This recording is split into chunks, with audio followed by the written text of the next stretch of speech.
Ay ko. Kasi nga, Pinapatay mo na ako sa likod ko, pinapatay pa ako sa harap. have that habit. Hindi naman ako ganyan sa'yo. Eat that food na magkakasama. Open. Open mo. Regardless of our differences as brothers and sisters in Christ. Paano ba galing yan kung i-close mo? Siya naging madali sa akin up to this moment. Kasi now I attend the Holy Rosary. But siyempre, maingay Ikaw, ko. hindi kita ginaganyan. Tanggalin mo yan. Kailangan kong i-close yung Nangawit na yung leg ko. gawain Loko ka. when I speak. Kagaya kanina, no? Hindi siya madali dahil Open dalawa mo. at the same time na gawain, although yun ay Holy Rosary.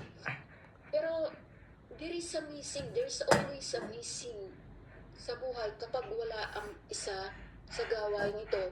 Although may kanya-kanyang charism, hindi ko masasabing, I don't look on the mistake of kung ano ang kulang nila because yun ang practice.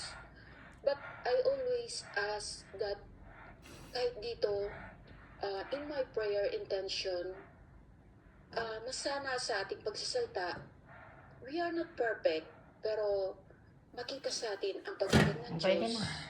Parang likod mo naman. Close mo. So we avoid Tignan mo. ibang criticism because